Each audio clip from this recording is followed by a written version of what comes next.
What's the best piece of advice you've ever received when thinking about taking that next cruise vacation? Stay tuned as Larry and I discussed some of the tips, tricks, and hacks that's come over our desk over the years to help you have a stress free vacation.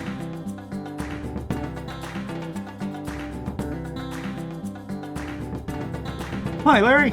Welcome back to Just the Facts. Hey, Ken, it's great to be back with you. Oh, fantastic. So, what's on deck for us today, Larry? What did you have in mind? We get asked all the time, Ken, for advice on going on cruises. Yep. And both of us have a wealth of advice. I mean, that's one thing we got a lot of, right? Yeah. So We have I thought opinions for sure. agreed. So I thought maybe we just throw out a few of our favorite pieces of advice for going on a cruise, mostly to make your cruise more enjoyable. And it's things seasoned cruisers may not have thought about that may be apparent to them, but first time cruisers can probably really use this type of advice. Yeah, no, exactly. So what's top of your list? Well, the one I really like is when you're on board a cruise, instead of taking the elevators, take the stairs. People complain about weight gain while they're on a cruise, but it's incredible what just taking two or three flights of stairs 4 or 5 times a day can do towards not gaining weight on a cruise. So that's the one I really like. Plus, it saves a lot of time waiting around, and the door opens and it's full, and then you got to wait for the next one. So I just enjoy taking the stairs on cruises. Okay, yeah. One of them that's always been top of my list, and it's pretty much old hat for folks now, but for those that don't know, is to come in a day early for your cruise and book a hotel room. I remember our very first cruise, we flew in the same day. We actually flew into Fort Lauderdale, flew right over the ship and said, "Oh, that's neat." Not realizing we were only only a couple hours away from the ship sailing, so it makes a big difference to come in a day early. And it take relieves the stress Yeah. about, if on the way the flight gets delayed and then you're all of a sudden your stress level goes way up, and I'm all for lowering stress levels wherever possible. All of a sudden you're counting down, oh my gosh, I'm going to miss it. I'm going to miss it. That Yeah. actually on that very first cruise, we had friends of ours that didn't make it. One other peace of mind that you can do, and that's buy travel insurance so that if you do miss it, things are they're gonna take care of you to get to the Yep. next port of Yeah. call. No, for sure. Well, I guess another one of mine, and I'm not real. I need to be better at this, and that's acknowledging the crew. When you walk past them in the hallway, say hi, even if it's the maintenance guy and he's in the closet or whatever. Just stop and say, or just wave and say hi or smile. And the other thing that Linda always gets me is when you're ordering or doing things in the dining room, look at the people when you're talking to them instead of looking at the menu or things like that. So that's one of mine, and I need to do that more often. Yeah, that's always been a big thing with us because part of the cruise experience for us, for sure, was interacting with the wonderful crew and staff that you meet on board these ships. And you can learn a lot by asking them where they're from and to tell you a little bit about their country, their family, and things like that. You really find out a lot of more information that way. For sure. Okay, what's your next one, Ken? When we first started out years ago, I got right into it and I was reading everything I possibly could and I did this and did that. You're one of those, huh? Yeah, exactly. I'm one of them. And what I very quickly learned, actually, after being on the first cruise and some tons more after that, was don't listen to bad reviews. Just like any other comment section or that you can find lots of people that are more than willing to complain about a particular cruise or particular cruise line that they had. You should just ignore all of that for the most part because they're a very, very small and outspoken percentage. So don't let that stress you out as you're looking forward to your cruise. That's a great point. I think back to the first year we were in business. We were doing an air show where we had a little booth and we were handing out brochures. And people would come up and I'd say, "Oh, have you cruised before?" And they would say, "Yeah." I'd say, "Well, what cruise did you do?" And so a lady walked up and I said, "Have you cruised before?" And she said, "Yeah." And I said, "Who'd you cruise with?" And she said, "Costa." And I said, "Oh, how was it?" She said, "It was horrible. The food was terrible. The staff was surly. I'll never go on them again."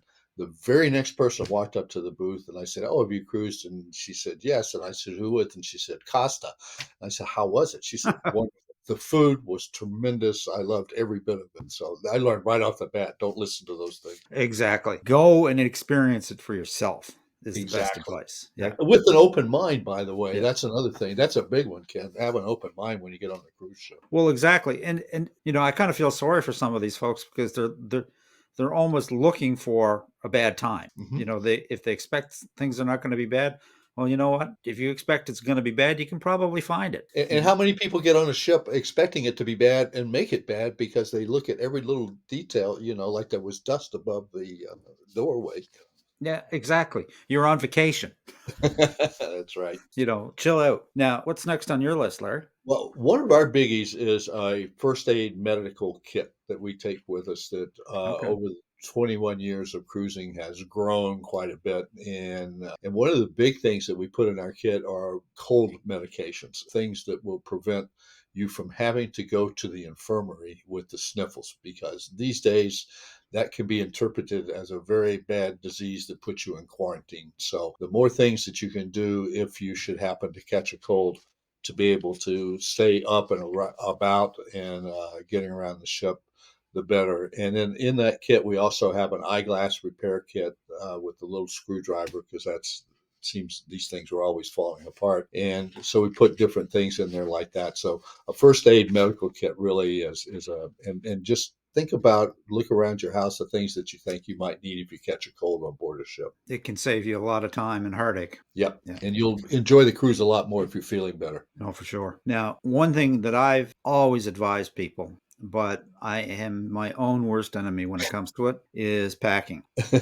Pack everything you want and then take half of it is now my advice, because I I think to that's a this great. day to this day after all these years I wind up taking way too much stuff and it doesn't get used. Right, It just right. sits in the closet, so you unpack it, it sits there till you pack it up and put it back in the suitcase and fly it back home again. And it'd be nice if your that extra pair of pants got extra air miles or something, but it doesn't, so leave Right. it home. I think one of the things I like to do is count the days and then kind of in my mind what I'm going to wear on each of those days. And then I can, so I need 7 pairs of socks, seven this, seven, whatever.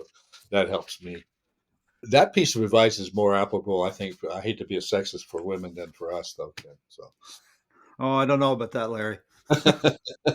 I, you're the exception then. Yeah, no, I don't know about that. I'm really bad. I guess another one that I really like, and this one may be more to bring Ziploc bags. And you can do, we bring from the largest size to pack clothes in all the way down to the little sandwich size.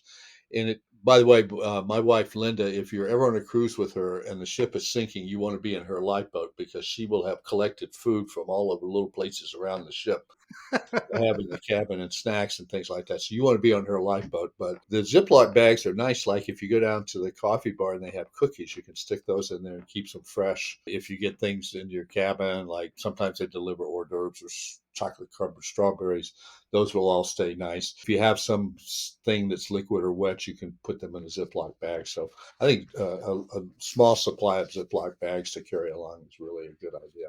Right. When we think about traveling with family, I try not to. well, we brought our kids along on actually several cruises. And the very first one we booked, he said, "You know what? We'll get this big family size suite at the back of the ship, and it would be great." But even with the size of the suite, you're crammed in there and you're stepping over each other and you're sharing one bathroom, Mhm. especially if you have a girl teenager. That's right. Um, well, basically any kind of a teenager, it makes it awkward. You're much better off if you have the affordability. In a lot of cases, and you can correct me if I'm wrong on this, in a lot of cases, you could get a room and then an adjoining room across the hall for almost the same price as a suite. Am I right about that?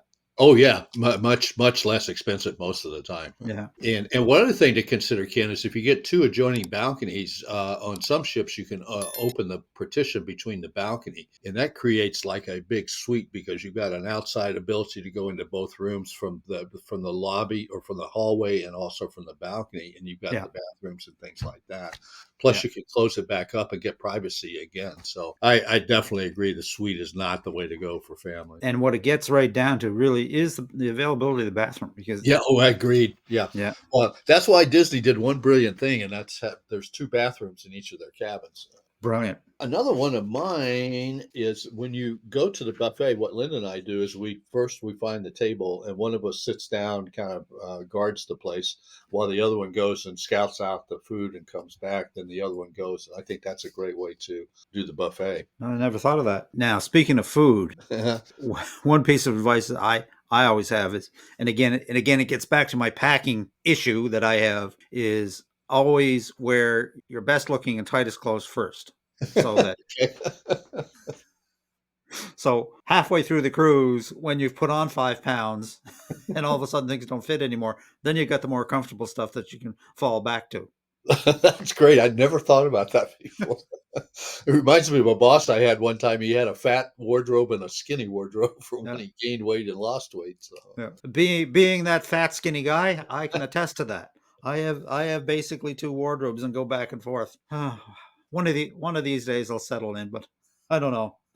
now I have a pet peeve about cruising, and I really get upset when you're getting ready to pull away from the dock, and here comes somebody staggering down the length of the ship, and they've already got the gangway up, and they have to put it back down and let this person on board the ship. That really ticks me off. That people should be on time to reboard the ship before departure. So. We always plan to be back at least 1 hour ahead of when the all on board time is, which is also padded by another half hour. So with that one, I think again relieving stress. If you've got your plans to be there well ahead of the all on board time, then you don't have to worry about missing the ship either. Yeah, and that's not just about embarkation. That's about when you're getting off the ship at a port to Yeah, to go out on an excursion or go out on your own.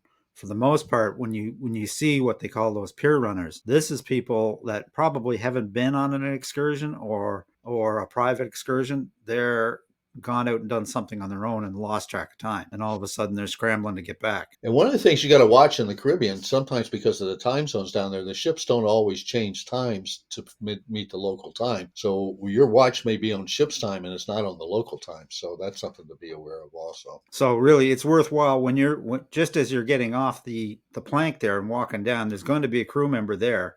Right. Just ask them, by your watch, what time do we need to be back here? And there's If a sign there too that tells you that too. So Yeah, all of that.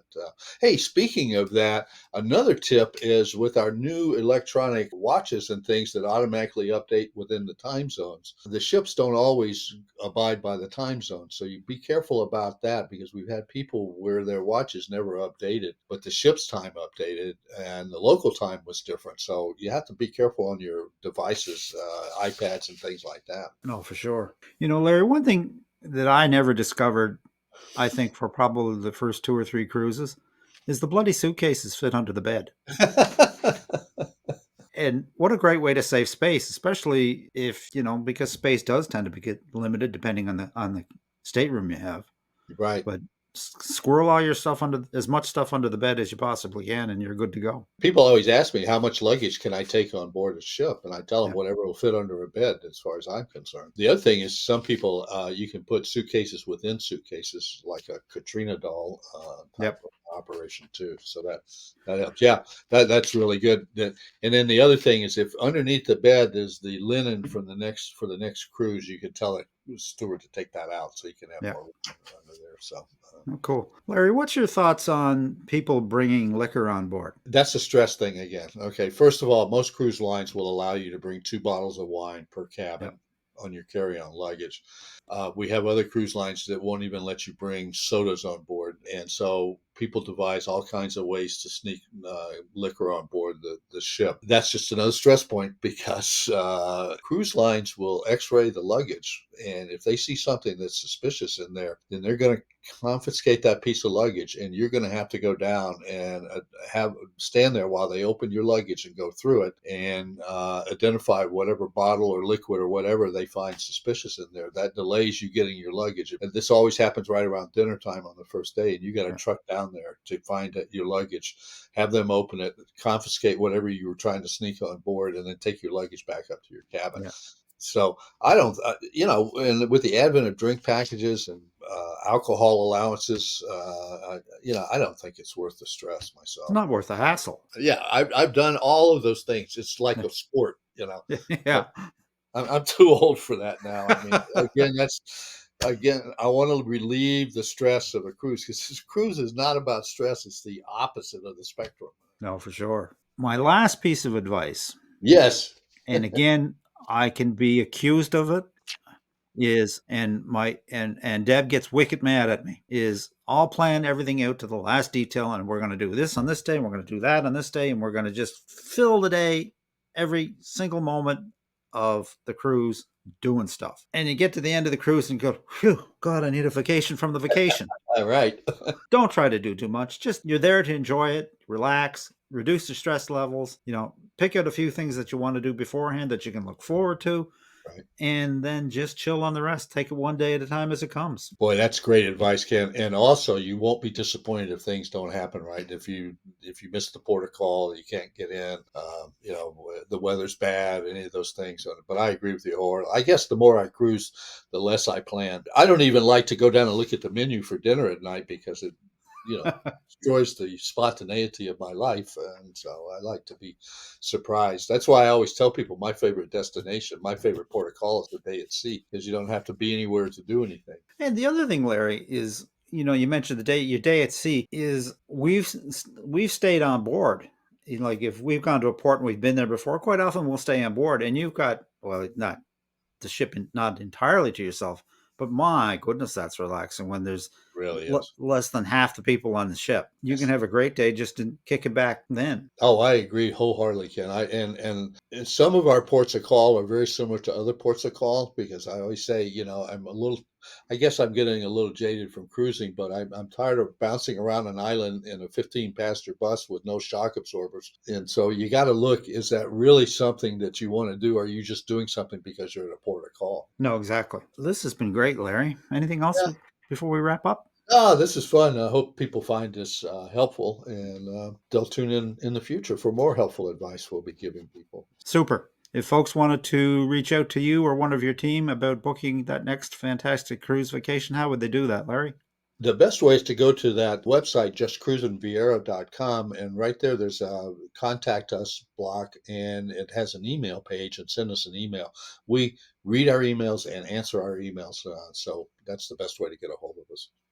Fantastic. I'll leave those links in the description. Well, what's next on deck for us for Just the Facts next I month? don't know. What do you think we should be doing? And we Well, invite our listeners to write in and tell us what they'd like to hear us talk I about. think that's an excellent idea. So, folks, you guys are out there listening. What do you want to hear about? That's right. That'd be great. We'd love to hear And from the you. and the other thing we're going to catch flack on, Larry, you and I are supposed to talk about cruising to Hawaii, so we got to maybe do that too in the next episode. Oh, okay. Yeah, we can Yeah. do that. Well, that's super, Larry. I'm just going to wish you safe and happy travels on all your future cruises and destinations. May the wind always be at your back, and I hope to see you and Linda on the Lido deck sometime soon in the future. Let's plan on it. That sounds good, Larry. We'll talk to you Thanks, Ken. soon.